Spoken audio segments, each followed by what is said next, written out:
Hey, welcome to CPM 2, Module 3, Lesson 1. I don't know if you've looked at this lesson at all, but it is a long one. We got 10 pages total. So because this is such a long lesson, we are splitting this up into two separate lessons. So you'll get kind of a part 1 and a part 2. But first objective is to identify the numerator and denominator. So it says here, whole numbers are used to count whole things or units such as cars, horses, dollars, and people. To refer to a part, fractions can be used. So here are some examples. You've got half a cup of something. So right here, you've got 1 cup at the top, but it's only half full. So you've got 1/2 of a cup. You've got 2 out of 3 of a foot. You've got 2 parts out of 3 parts total, so 2/3 of a foot. And then probably the easiest one for us to kind of understand and recognize is this pizza one. You've got 6 slices total, but we only have 1, 2, 3, 4, 5 slices left. So we have 5/6 of a pizza. So in a fraction, the top number, this is called the numerator. And the bottom part is called the denominator.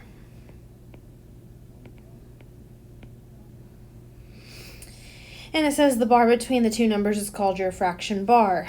So if you're using this fraction here, numerator is the 5, denominator is the 6. So identify the numerator and denominator of each fraction. That's supposed to be of each fraction. 3 is the numerator. 7 is the denominator. It's just top of the fraction versus the bottom of the fraction. Doesn't matter if there's a variable in here, still the same thing. 13 is your numerator. It's on the top of your fraction bar. 5x is the denominator. It's on the bottom. You do have a helpful hint right here. It says 3 out of 7. Remember, the fraction bar means a divide. Since division by 0 is undefined, a fraction with the denominator 0 is undefined. So, for example, the fraction 3 out of 0 is undefined. So, just a little helpful hint there. Now we need to write the fraction that represents the part of a figure. So, right here it says, one way to become familiar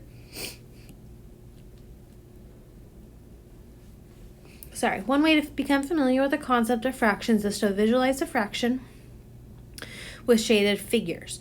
We can then write a fraction to represent the shaded figure or the shaded area of the figure. So example 2, write a fraction to represent the shaded part of each figure. So on this side here, we kind of have this little thing over here that I didn't even read. The numerator portion is the number of parts being considered. That denominator is always out of the whole thing. So, if this one, how many parts are considered shaded on part A, you've got 1, 2 parts. And then how many parts total are there? 1, 2, 3, 4, 5. So it's 2 out of 5. This is your shaded. And this is the whole thing. So same thing here. How many parts are shaded? 1, 2, 3. And then how many are there total? 1, 2, 3, 4, 5, 6, 7, 8, 9, 10. So 3 out of 10. Okay, this works with real life situations too. So on part A, just consider the syringe part. How much is shaded? So use these little tick marks. It's 1, 2, 3, 4, 5, 6, 7 parts shaded. Out of how many parts total on this syringe? 1, 2, 3, 4, 5, 6, 7, 8, 9, 10 parts total. Okay, and then out of this foot, we've got how many parts in this shaded area here. 1, 2, 3, 4, 5, 6, 7, 8, 9. Out of how many parts total? 1, 2, 3, 4, 5, 6, 7, 8, 9, 10, 11, 12, 13, 14, 15, 16. So now example 4, we're doing this opposite. Now it tells me to draw a figure, then shade a part of it to represent each fraction. So you can either do something that's all together. So for example, 5 out of 6, we can make this look exactly like the pizza. Actually, let's do this one, the individual one, since we already know what the pizza one looks like. So if I do this one individual, pick some shape. If I could pick triangles, I could pick rectangles, circles, whatever the case may be. Let's go circles. So I'm going to have 1, 2, 3, 4, 5, 6, and let's pretend that these circles are perfectly even, okay? And if I have 5 out of 6, that means we need to shade in 5 of these. So we have 5 parts shaded out of 6 total. Now on B, we got 3 out of 8. So you can do something like this where it's all separate, or you can do something that's all together. So if I want to go with like kind of like a little pie thingy, split this up into 8 pieces.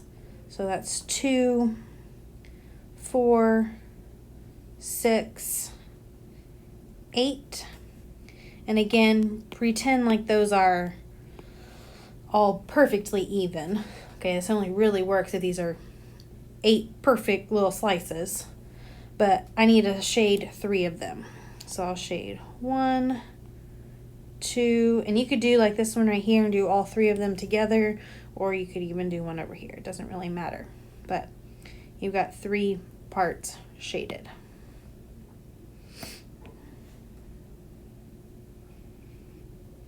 Okay, example 5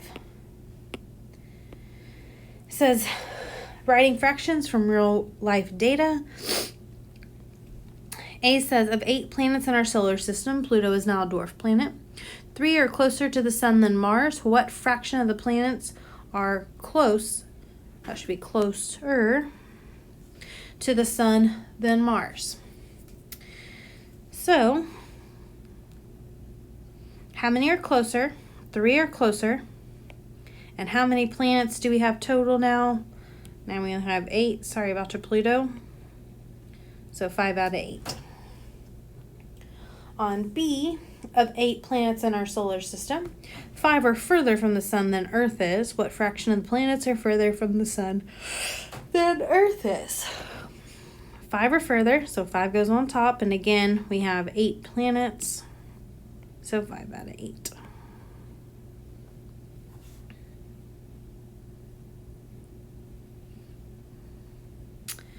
All right, a blank is a fraction whose numerator is less than its denominator. This is proper fraction.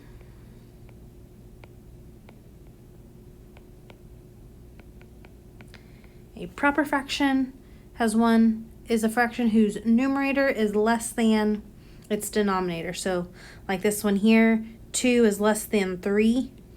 Okay, so that's proper. Proper fractions are less than 1. So for example, the shaded portion of the triangle is represented by 2 out of 3. So then opposite, an improper fraction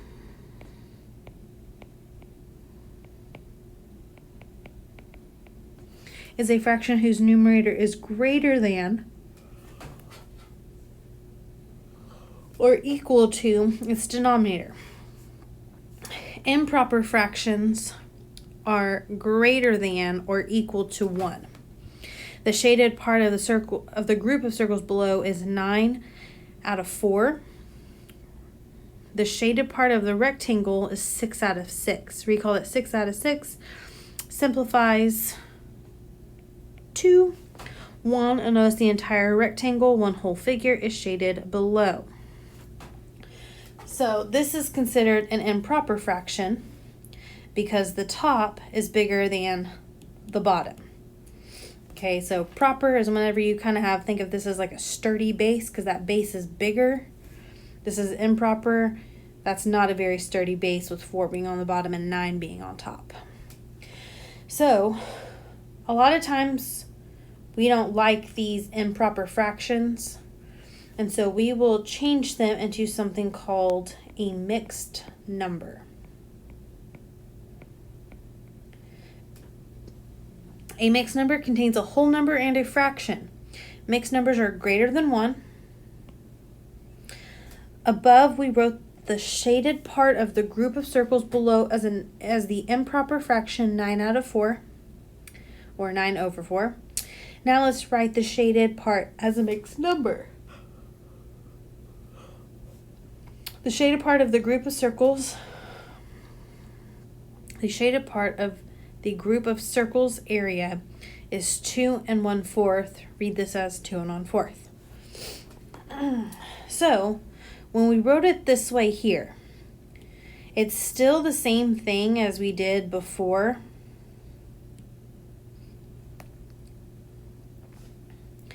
Where we said, let me kind of go over to that page, where we said how many things are shaded out of the whole amount. Same thing here. How many little pieces are shaded? 1, 2, 3, 4, 5, 6, 7, 8, 9. But then how many things make one whole circle? Just 1, 2, 3, 4. Okay. Same sort of concept on this one. Now you have 2 whole circles being shaded, so that's where the big 2 comes from. So then of your leftovers here, you only have 1 piece shaded out of 1, 2, 3, 4 possible things to shade. So represent the shaded part of each figure as both an improper fraction and mixed number. So improper fraction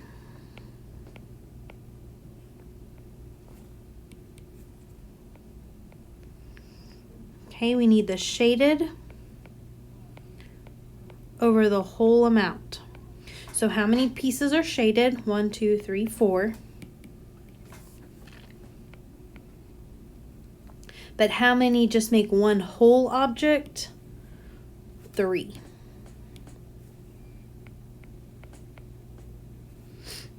Okay, so then mixed number. How many whole ones do we have? We have a whole one here, so 1 whole one.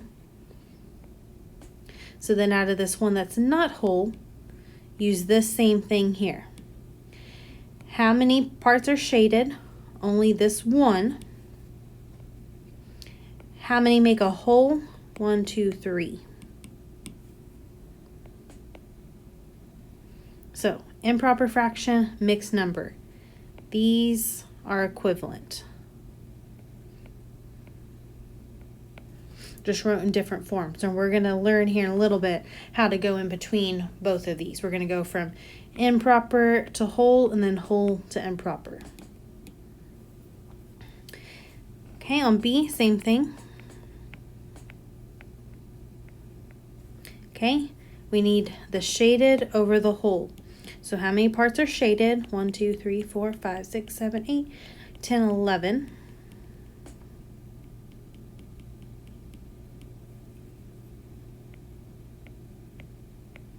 Out of how many pieces total? 2, 3, 4.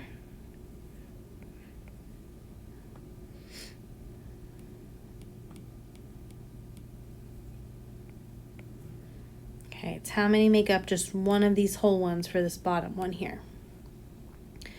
So then mixed number. Okay, how many whole pieces do I have? We've got 1, 2. Okay, so then of my leftover here, we've got 1, 2, 3. Out of how many whole pieces? 4. So mixed number, improper. Again, same number in different forms. Okay, And just kind of a little hint to where we're going. If you notice, you've got the same denominator in both, 3 over and 3 over, 4 and 4. So we'll just kind of keep that in mind as we keep trucking along here. Now we need to graph the fractions on a number line. So another way to visualize fractions is to graph them on a number line. To do this, think of one unit on the number line as a whole. So to graph 2 over 5, for example, divide the distance from 0 to 1 into 5 equal parts. Then start from 0 and count to 2 to the right. So from 0 to 1, because my whole is 5, we had to split this up into 1, 2, 3, 4, 5 different little parts. You've got 1 part, 2 part, 3 part, 4 part, 5 part. Okay, and then because it's only 2 portions, you go over 1, 2 parts. So, graph each fraction on the number line. So, this is a proper fraction, which means it is less than 1. So because we know that, when we make our number line here, we'll start at 0 and the biggest we'll go is to 1.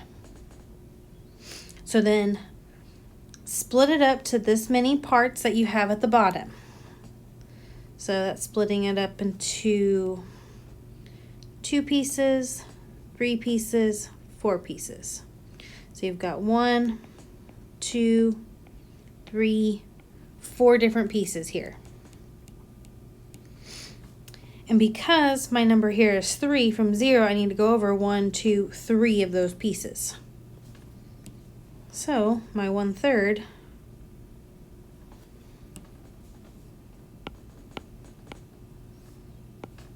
is right here.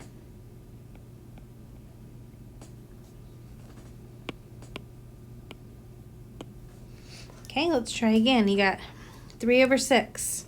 So this is again a proper fraction because this is less than this. So again, this means that it's less than 1. So when I make my number line, we're going to start at 0.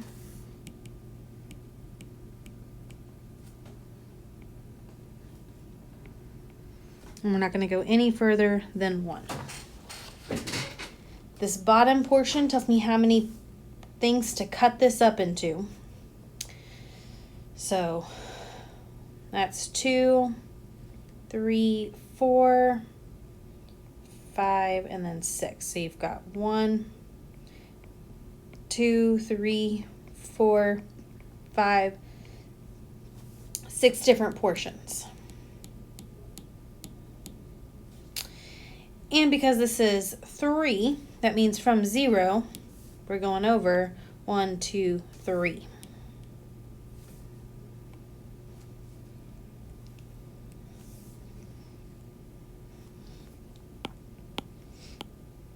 So when I go over 1, 2, 3, my point is right here.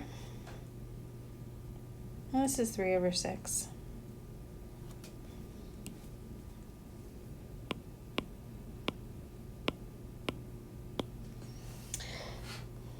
Now this should say C, but C and D are different. Now these are improper fractions, which means that they are greater than 1. So when we make our number line, we need to go past 1. So I'm just going to go to 2. So now I've got 0, 1, and 2.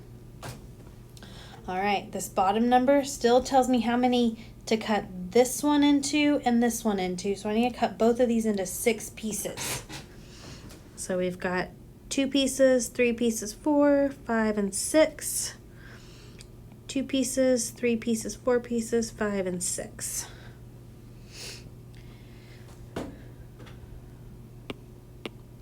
So now that this one tells me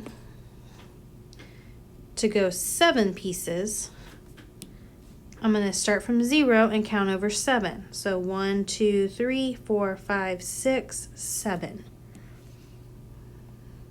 We said it was more than 1, and that is definitely more than 1. It's to that side of 1.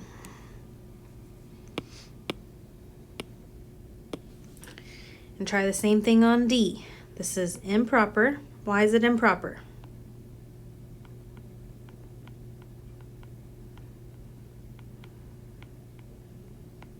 Is improper because this number on top is bigger than that number on the bottom. So when we graph it, this is going to again be greater than 1. So it needs to be on this side of 1. So make your number line. We've got 0, 1, and 2. This tells me how many to cut this into. So I need to cut this into 5 pieces. So 1, 2, 3, 4, and 5. You got 1, 2, 3, 4, 5 pieces. So do the other one in the same way. 1, 2, 3, 4, and 5. 1 piece, 2, 3, 4, and 5.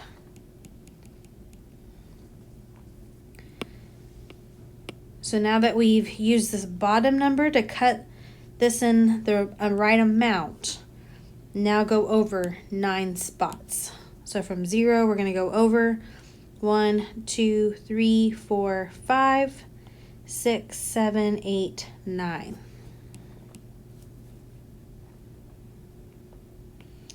So this is almost 2.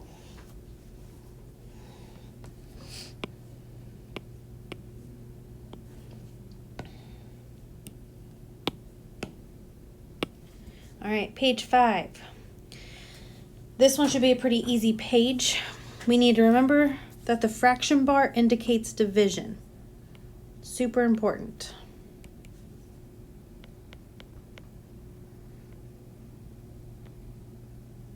Okay, so you have these rules here, and then I gave you examples with actual numbers here. When you have n over n, that's going to equal 1. So the same number over the same number. So for example, 9 over 9 means 1. And if you kind of remember, it's kind of like that rectangle, right? On this rectangle here, when they had 6 out of 6, that's one whole rectangle because 6 out of 6 are colored in there.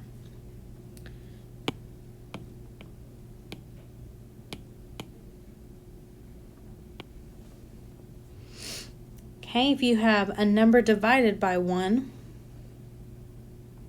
like right here, it's always going to be whatever this number right here is. So negative 11 divided by 1 is negative 11. If you have 0 divided by some number, that's always going to be 0. So for example, 0 divided by 6 is 0. Now that is because 0 times 6 equals 0. However, anytime you have a number divided by 0 where 0's in the bottom, that is your undefined.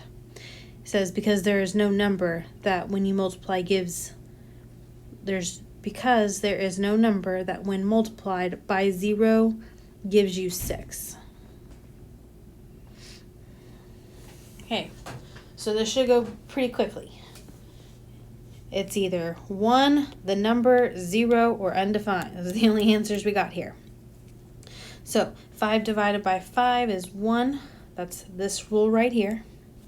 Negative 2 divided by negative 2 is 1. It's again this rule here. 0 divided by negative 5 is 0. That is this rule here. Negative 5 divided by 1 is negative 5. That is this rule here. 41 divided by 1 is 41. Again, this rule here. And then this one, because you're dividing by 0, that is this rule here. This is undefined.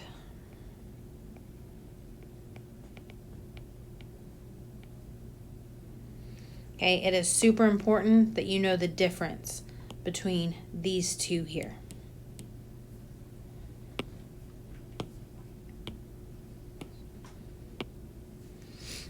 All right, now we're going to write mixed numbers as improper fractions. So it's showing you here that these two mean the same thing. They wrote it once as a mixed number, once as an improper fraction, because it's representing the exact same thing, means that these two are equal to each other. So, writing a mixed number to an improper fraction. It says step 1 to multiply the denominator of the fraction by the whole number. So in this example here, they did 3 times 1. Okay, that's your step 1. They did the whole number by the bottom, right here, step 1. Step 2, add the numerator to the fraction of the product from step 1. So they multiplied 1 times 3 and then added the 2. Okay, and this all goes on the top of this. And then write the sum from step 2 as the numerator of the improper fraction over the original denominator. So we kind of showed you that earlier, right? This is all over 3.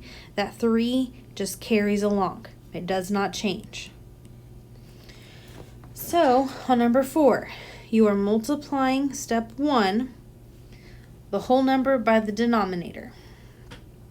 So we've got 4 times 5, then add the 1, and this will stay all over the original denominator of 5. So 4 times 5 is 20. We have 20 plus 1 to give me 21. We got 21 over 5. Okay, try again.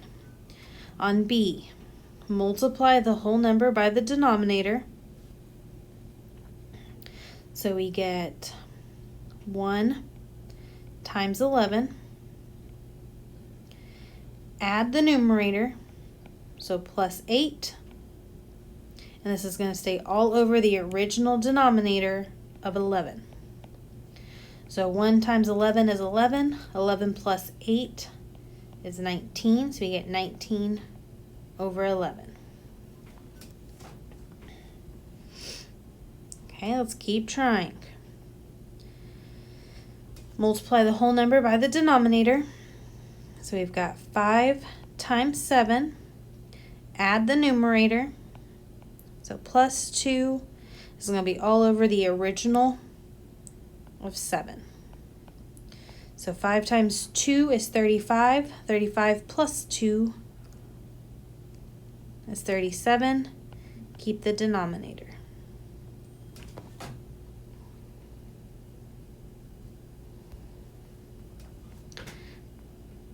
Last time. Whole number times the denominator plus the numerator. And this is all over the original denominator. So 6 times 3 is 18, plus 2 is 20, all over your 3. Okay, now let's go backwards. Now we're going to go from improper fraction to mixed number. So, there are times when an improper fraction is preferred and sometimes a mixed number better suits the situation. To write an improper fraction as a mixed number, we use division. Again, recall that the fraction bar simply means divide. This means that the fraction 5 over 3 is this right here. So whatever's on the bottom goes on the outside, whatever's on the top goes on the inside, since this is just a division problem. Now, on these, we're going to have to do some hand division to be able to get this. Step 1 is to divide the numerator into the denominator, so putting it in this form here. The whole number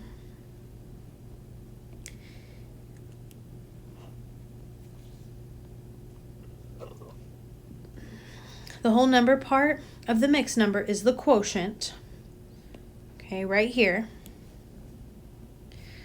The quotient is this portion up here.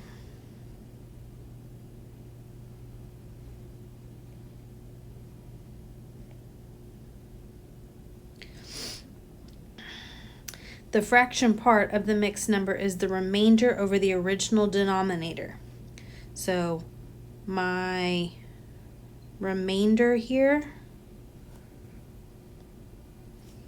goes to the top of this fraction.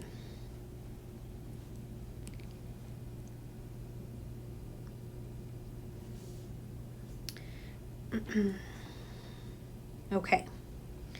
And so again, if you notice in these fractions here, that's why it says over the original denominator.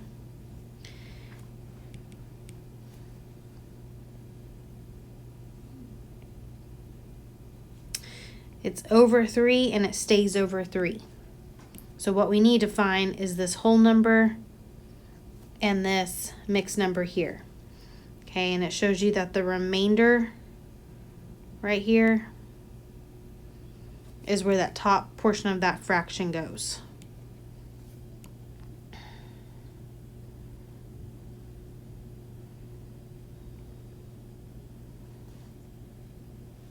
Okay, so let us try.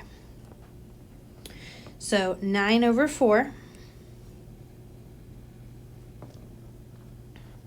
means we have 4 on the outside, and then 9 goes inside the house. So how many times does 4 go into 9? 2 times. Multiply them back. 2 times 4 is 8. Subtract, and we get 1. We have nothing left to bring down here, so we are done. So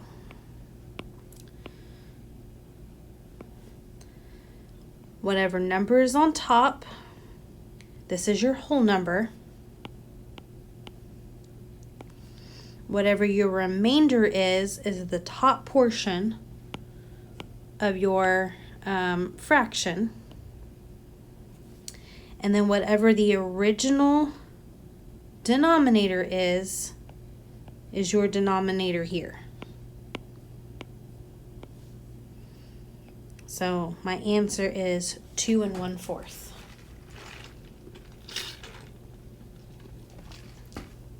All right, let's try again. 23 over 9, or 23 divided by 9. So we've got 9 on the outside, 23 on the inside. 9 cannot go into 2, so use this as a combo, 23. So how many times does 9 evenly go into 23? That is twice. 2 times 9 gives me 18. Subtract the 2. And we get 5. So whatever this top number is, that is your whole number. So we got 2 again. Whatever your remainder is the top portion of your fraction. And then your original denominator stays your denominator. Oops. So this is 2 5/9.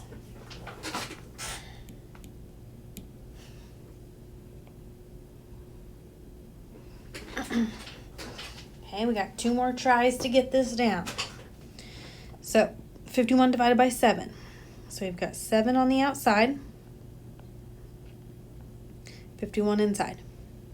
7 cannot go into 5, so use this as a whole number. 7 can go into 51 7 times. 7 times 7 is 49. Subtract the 2, and we get 2. Top number is your whole number. Remainder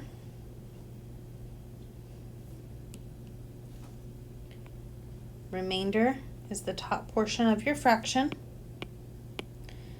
And then just like in your improper fraction, whatever the denominator is, stays your denominator.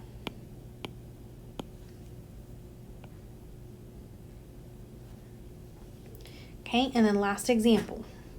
21 divided by 20. So 20 is on the outside, 21 inside.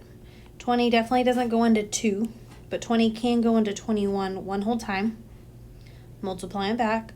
1 times 20 is 20. Subtract and we get 1. Here's your whole number.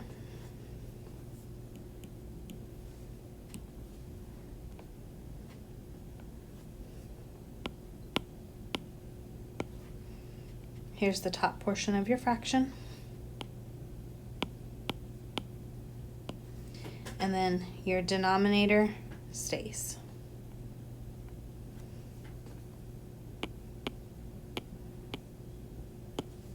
And really and truly, since we know how to do these mixed numbers to improper fractions, we could have been checking these the whole time. 1 times 20 is 20, plus your 1 is 21 over 20. 2 times 9 is 18, plus 5 gets me to that 23. 7 times 7 is 49, plus the 2 gets me to 51. 2 times 4 is 8, plus the 1 gets me to the 9. Okay, so you can check these by going the opposite way as well.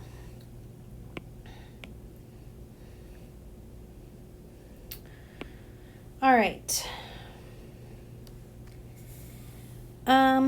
Don't you love it when you make notes and you don't really know the vocab? I think this is a factor. A factor is any number that divides a number evenly. To perform operations on fraction, if necessary, to be able to factor a number. Remember that factoring a number means writing a number as a product. We first practice writing a number as a product of prime numbers. So, your definition of a prime number is a natural number greater than 1 whose factors are 1 in itself. The first few prime numbers are these right here. Now, you don't necessarily need to memorize them, but you do need to be able to, when you see them, know, hey, that's prime. So, like 2 is prime because the only way to multiply to get 2 is 2 times 1. So, it says whose factors are 1 in itself. Okay, same thing with like 7, right? To get to 7, that's 7 times 1. That's 1 in itself. If you use something like right here in the middle, like 8, to get to 8, you can do 2 times 4. So you can multiply other things besides 1 times 8. And then a composite number would be like 8. It's a natural number who's greater than 1 that's not prime. Little helpful hint, just so you know, a natural number 1 is neither prime nor composite. So that's why it doesn't start here at 1, it starts at 2. So when a composite number is written as a product of prime numbers, this product is called the prime factorization of a number. So we're going to write all of these as a prime factorization of each number. This is what we're doing. We're making this little tree majigger down here. So basically just start breaking this up. It does not matter how you break this up, you're going to get the same answer no matter what. So, to multiply together to get 45, I think everybody would probably think 9 and 5 first.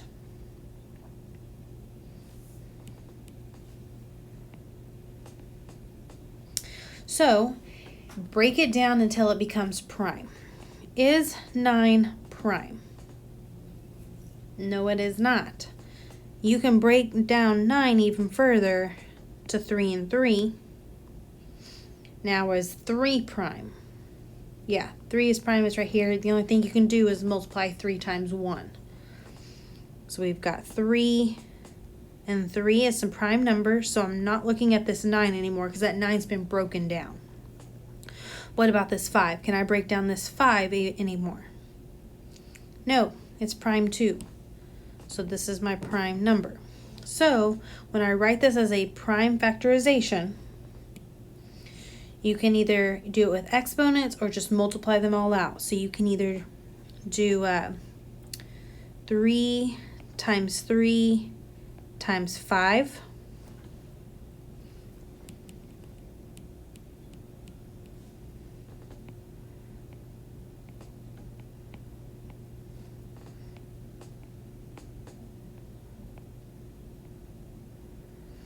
Okay, or you can use your exponent rules and say 3 squared, since we've got 2 3's, times that 1 5.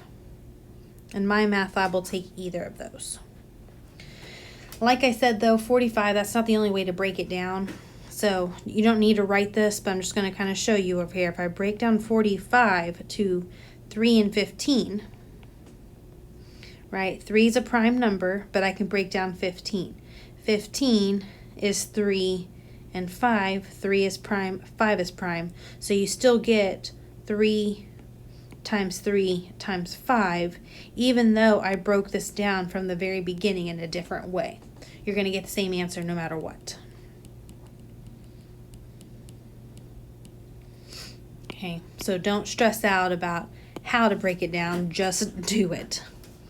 30, break it down. So we can go 5 times 6, or what I think everybody else is probably going to look at first is 3 times 10. So figure out if you've got prime numbers. Is 3 a prime number? Yes, it is. Is 10 a prime number? No, it is not. So break it down. So you can break down 10, 2 times 5. Can you break that down any more? Nope. 2 is prime, 5 is prime.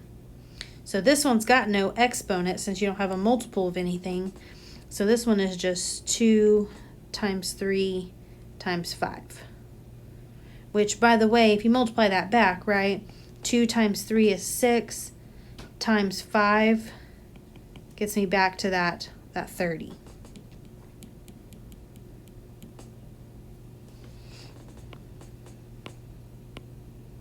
Okay, 56.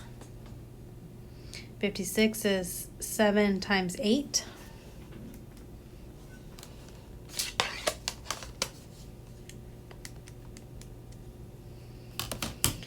So 7 is a prime number. 8 is not a prime number though.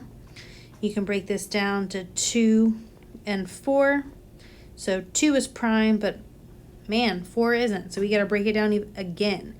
So 4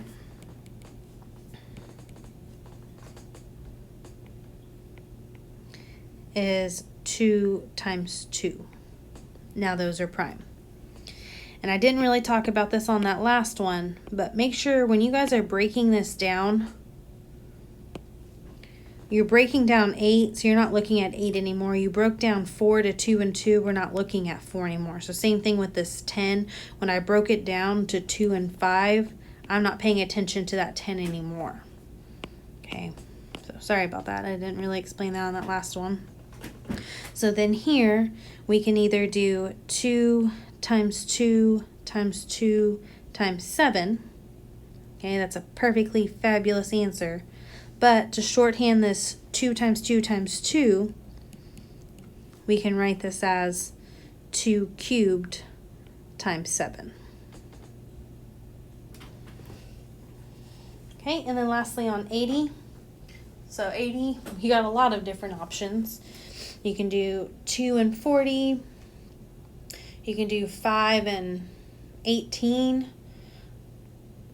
But I think everybody's going to see 8 and 10. So 8 is not prime, so break it down. You've got 4 and 2.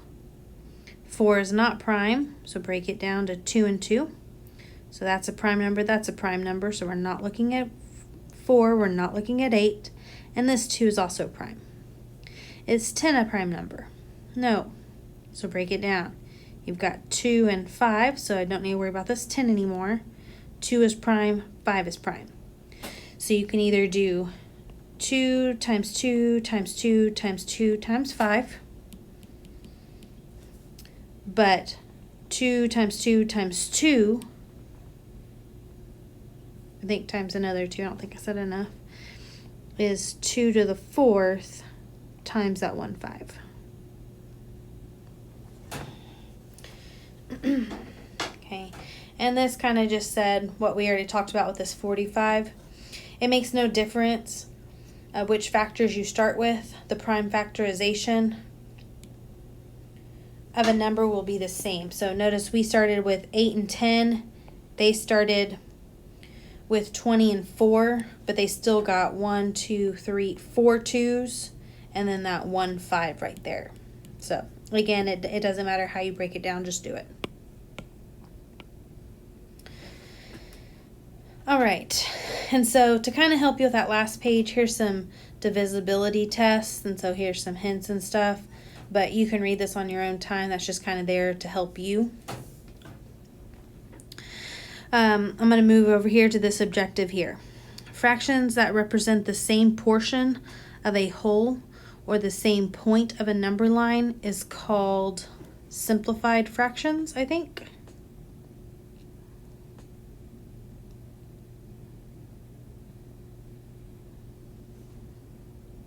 No, this is equivalent fractions, sorry.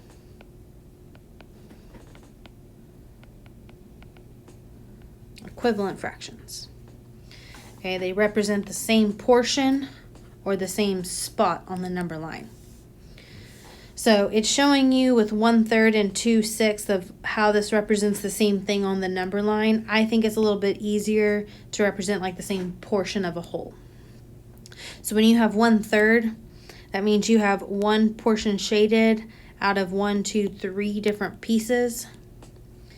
2 out of 6 means you have 1, 2 portion shaded out of 1, 2, 3, 4, 5, 6 different blocks.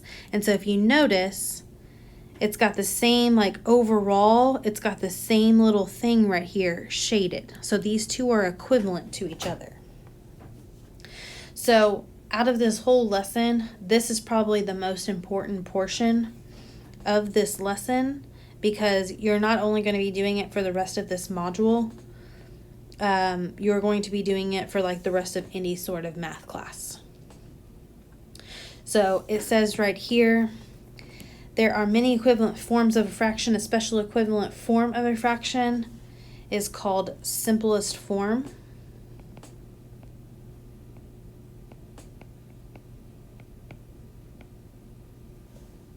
So the simplest form of a fraction written in simplest form or lowest terms is when the numerator and the denominator have no common factors other than 1.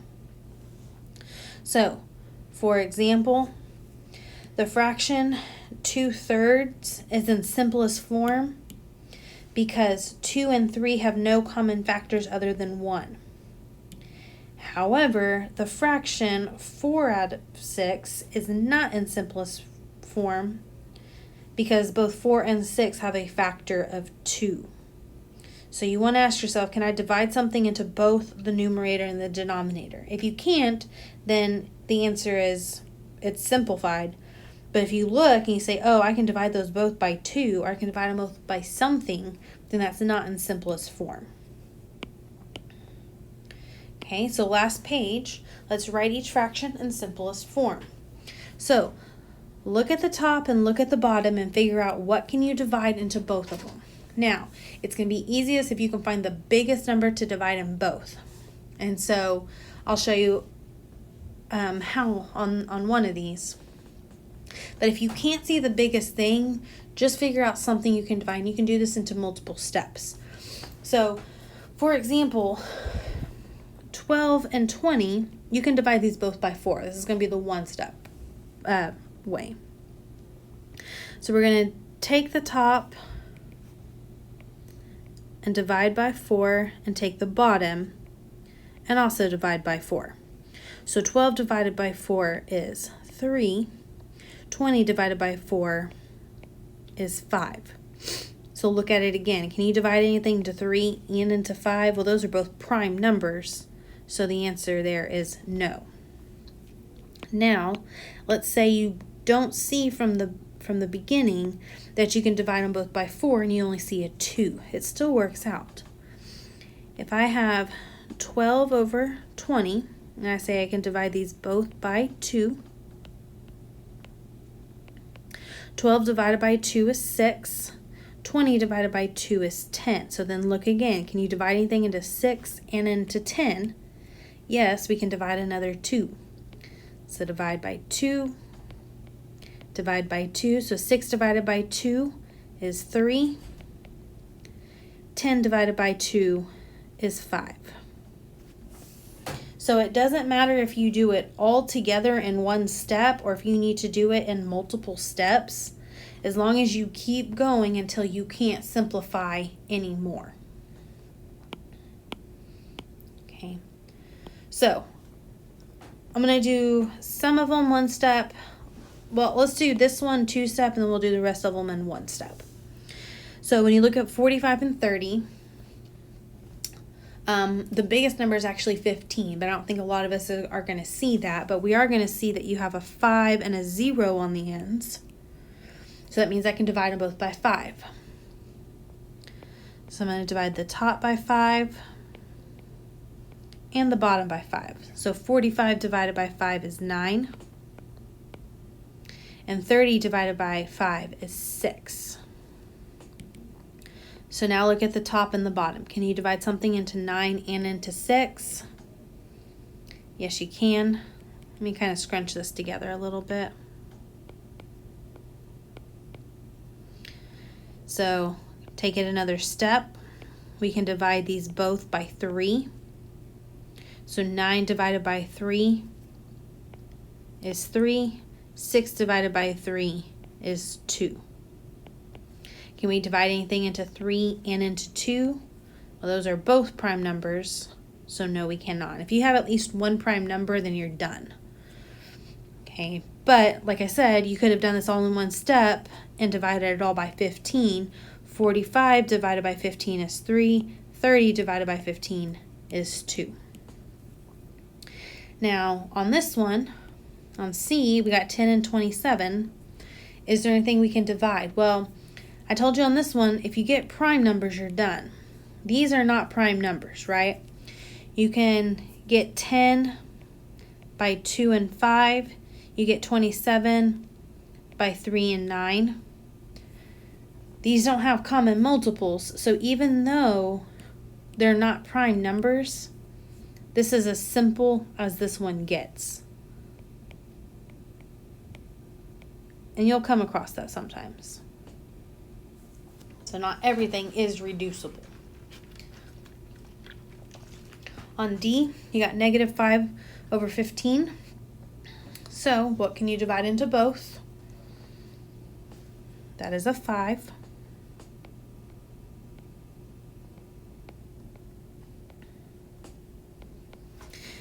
So 5 divided by 5 is 1. 15 divided by 5 is 3. And because this fraction is negative, it needs to stay negative over here. Now be kind of careful with this. Even though you can divide 5 into 15, that does not make it 3. Because you've got a smaller number on top of a bigger number. When you simplify, you need a smaller number on top of a bigger number. If this was flipped, if this is negative 15 divided by 5, that is 3, or negative 3, or negative 3 over 1, where you now have a bigger number on top of a smaller one because you got a bigger number on top of a smaller one. So the order here really matters on what number's on top and what number's on bottom. So be careful with that, and don't confuse this with this.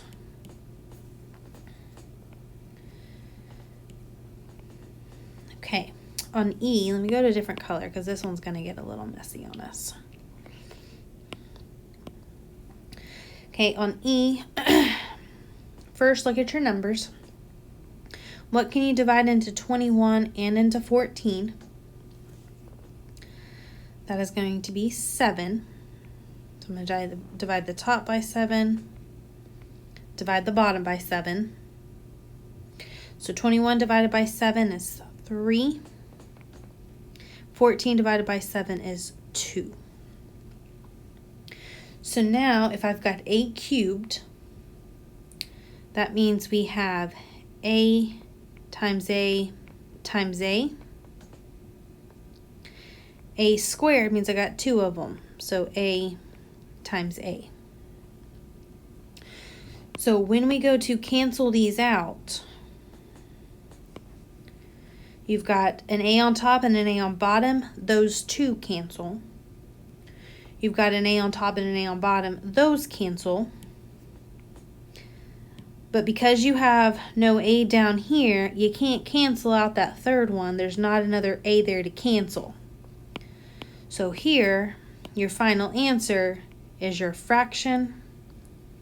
Well, let's go this way. Is what we have on top. So I've got 3A all over what you have left on the bottom, which is just that 2. Okay, same thing on F. What can we divide into 6 and into 60? Okay, you could go piece by piece on this one. You could do 2 or 3 and then do the next one. But we can divide these all by 6.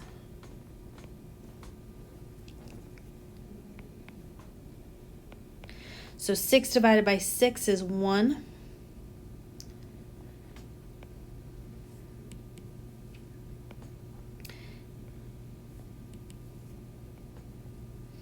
And 60 divided by 6 is 10.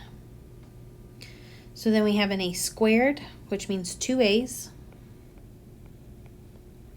And you have an X on the bottom here, which is just the 1X. So cancel out your X's. It doesn't matter if you cancel out these 2 X's or if you cancel out these 2 X's. The point is you've got 1X left on top. So you have a choice. You can either write this as 1X, since that's what's left on the top, but this 1 isn't really necessary. So I'm just going to put X. And then what do you have left on the bottom is that 10. Okay, but if you want to keep that X, that 1 there in front, that is the same as 1X all over 10. Okay, both the same thing. All right, and the last thing we're doing, determine whether 2 fractions are equivalent. So to determine whether 2 fractions are equivalent is to see whether they simplify to the same fraction. So on this one here, let's simplify both. So we've got 16 over 40. I know I can divide both of these by 2. They're both even. 16 divided by 2 is 8. 40 divided by 2 is 20. Those are still even, so I know I can still divide them by 2. 8 divided by 2 is 4. 10 divided by 2 is 10. We can still keep dividing here. So we can still divide by 2 since again they are both even. 4 divided by 2 is 2. 10 divided by 2 is 5. Hallelujah, those are both prime numbers. So that is my simplified number here. Okay, I'm just going to circle that in yellow because it's not really my final answer, but we need to be able to look at it. Okay, as if that wasn't enough fun, let's do this again for 10 over 25. This one's going to be a little bit easier though. And by the way, you could have seen that you could have multiplied or divided 16 and 40 by 8. Okay, and you wouldn't have had to do 3 different steps. So if you saw that, kudos, man. But if you didn't see that, you can do it in pieces. Okay, and there's nothing wrong with that at all. But 10 and 25, they end in a 0 and a 5, so they are divisible by 5. So 10 divided by 5 is 2. 25 divided by 5 is 5.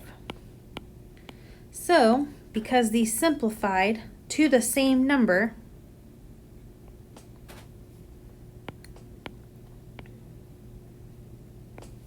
that means this one here is a yes. They are equivalent.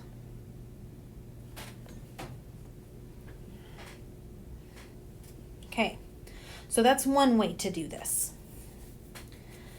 The other way to do this, and I'll go ahead and put like a little 1 here. This is your option 1. It says to see if you can simplify and get the same fraction. The second way here to do it says there is a shortcut method that you may use to test whether 2 fractions are equivalent, and that is by multiplying diagonally across the equal sign. This is called cross. Multiply this way, and see if we get the same thing. So 2 or 3 times 4 gives me 12, and I need to know, does that equal the other way? We got 2 times 18, or sorry, 2 times 9 to get 18. Those are not equal, so this one is a no. They are not equivalent. Okay, and we could have done the same thing here. You could have multiplied 40 times 10. That gives you 400. Multiply 16 times 25, and that also gives you 400. So yes, 400 equals 400, and so that is a yes. Okay, and you can simplify here as well. If you don't like the cross multiplying, divide both of these by 3 to get 1/3. Take this one here. You've got 2 over 4, divide by 2, and we get 1/2. So, because these don't reduce to the same thing, that means it's a no. So it doesn't matter if you like the reducing method or the cross multiplying, but that's how you figure out if fractions are equivalent. So that is it for this lesson. Again, I know this is a long lesson. This is over a 2-day period, so you're going to get 2 lectures that we're going to kind of split this in half. But please rewind this lesson, pause it, ask me questions if you need to.